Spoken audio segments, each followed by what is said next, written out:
बच्चे हो बच्चे ही रहो। डिंग डिंग। मुझे दो ध्यान से। डिंग डिंग। ओहो, हर बात की हद होती है। हर समय ये लोग बच्चों वाले बेकार के गेम ही खेलते रहते हैं। कबड्डी कबड्डी कबड्डी। माफ करना कहनी जी। थोड़ा संभल कर खेला करो ना। डिंग डिंग। कनिची, तुम भी चलो ना हमारे साथ खेलने। हाँ, बहुत मजा आएगा। मुझे नहीं खेलना। क्या बात है कहनी, आज तुम्हारी तबीयत कुछ ढीली लग रही है। नहीं, ऐसा कुछ नहीं है। असल में मैं अब बड़ा हो गया हूँ और मेरी उम्र के बच्चों को कैच कैच और लुक्का छिपी टाइप के फालतू गेम्स खेलना अच्छा नहीं लगता। तो फिर ठीक है, चलो तुम्हारा फेवरेट ट्रम्प कार्ड का गेम खेलते हैं। रहने दो, तुम बस अभी यहाँ से जाओ। चलो। हाँ चलो। कहनी, कहीं तुम किसी वजह से परेशान तो नहीं हो? मेरा कुछ भी करने का मन नहीं करता है। कॉमिक पढ़ना और टीवी देखना भी मुझे बोर लगने लगा है। अब तो मुझे भूख भी नहीं लगती।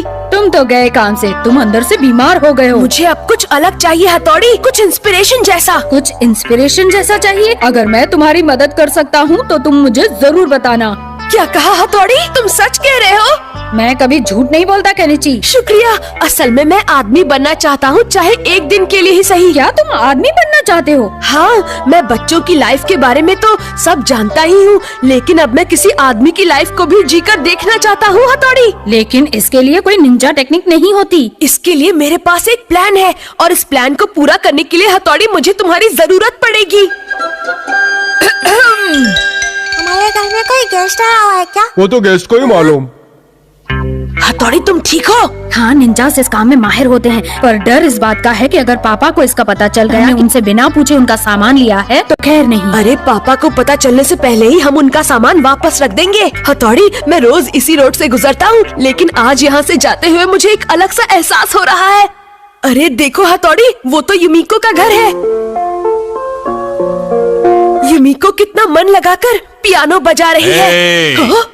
तुम यहाँ क्या कर रहे हो? कुछ भी तो नहीं सर, बाय बाय। सुनो, रुक जाओ, रुक जाओ। मैं कहता हूँ रुक जाओ, बदमाश कहीं के। रास्ते में दीवार किसने बना दी है? बाल बाल बच गए। हाँ शायद। वो देखो अमारा। कैसे हो बच्चे, मजे में? हाँ अंकल। अमारा भी बच्चों वाले गेम्स ही खेलता है।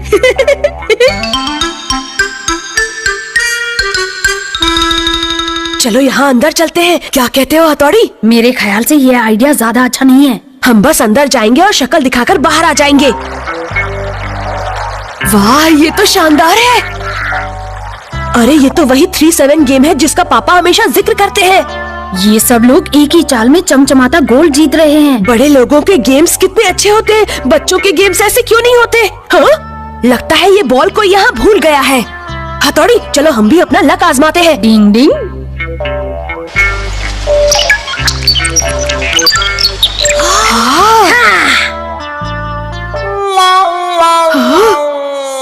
अरे वाह, ये तो बिना रुके निकलते ही जा रहे हैं। सब तुम्हें ही देख रहे हैं। लगता है अब हमें पतली गली पकड़कर निकल लेना चाहिए। हाँ, सही कह रहे हो भाइयों, ये सब आपके लिए। देखो तो उनके होश उड़े हुए हैं। अब हमें घर चलना चाहिए, वरना मम्मी हमारी फिक्र करेंगी। ठीक है, चलो।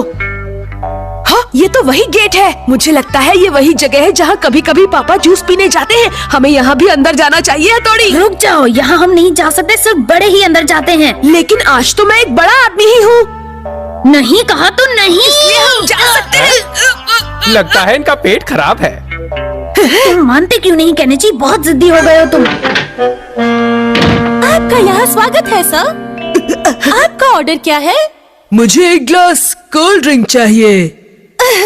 आपकी पसंद तो बच्चों जैसी है। क्या? ये कितनी सुंदर है। अब मुझे पता चला कि पापा यहाँ क्यों आते रहते हैं। ये रहा आपका कोल्ड ड्रिंक सर। बड़े लोग कितने किस्मत वाले होते हैं, वो कभी भी यहाँ आ सकते हैं और जूस पी सकते हैं। आपका स्वागत है सर। कैसी हो डियर? चलो जल्दी से मेरा रेगुलर जूस बना दो। बाप रे, ये तो पापा है। अब हम क्या करें? कहने चाहिए, वरना हमारा भांडा फूट जाएगा। क्या हुआ भाई साहब, आप इतना कांप क्यों रहे हैं? मुझे थोड़ा बुखार है। हाँ, मैं समझ गया, आजकल का मौसम ही ऐसा है, बुखार वाला। जी हाँ सर। सही बात है। आप तो जानते ही हैं भाई साहब कि हम बड़े लोगों की जिंदगी कितनी मुश्किल होती है। हम पर बहुत जिम्मेदारियां हैं, ऊपर से ऑफिस में काम का बोझ, फिर उसके बाद हमें अपने बीवी बच्चों का ध्यान रखना होता है, और फिर उसके बाद जो टाइम बचता है उसमें हम थोड़ा सा मनोरंजन कर लेते हैं। हाँ बिल्कुल, इन बड़ों के सर पर कितनी सारी जिम्मेदारियां होती है। पापा मुझे माफ कर दीजिए, मुझे लगा मेरी लाइफ से ज्यादा आपकी लाइफ मजेदार अरे होगी। भाई साहब, आपका गिलास गिर गया। क्या कैनिची और हथौड़ी? आई एम सॉरी पापा। फिक्र मत करिए, इसको थोड़ी सर्दी लग गई है, 1-2 दिन आराम करेगा तो नाचेगा। ठीक है, तो अब मैं चलता हूँ। आपका बहुत बहुत शुक्रिया डॉक्टर। चलिए। डिंग डिंग डिंग डिंग। पापा मुझे माफ कर दीजिए, मुझसे बहुत बड़ी गलती हो गई। कोई बात नहीं हथौड़ी, गलतियां तो सबसे होती ही रहती हैं। सही कहा, सारे बच्चे जल्दी से बड़े होना चाहते हैं और ऐसी गलतियां कर बैठते हैं। लेकिन बड़ा होने के साथ जिम्मेदार भी बनना पड़ता है, ये बात भी याद रखना। आप बिल्कुल सही कह रहे हैं पापा, बच्चों पर कोई जिम्मेदारी नहीं होती और वो मौज मस्ती से रहते हैं। लेकिन इतना सब जानते हुए भी बच्चे अपने बचपन को एंजॉय करने की बजाय जल्दी से बड़ा होने की कोशिश करते हैं।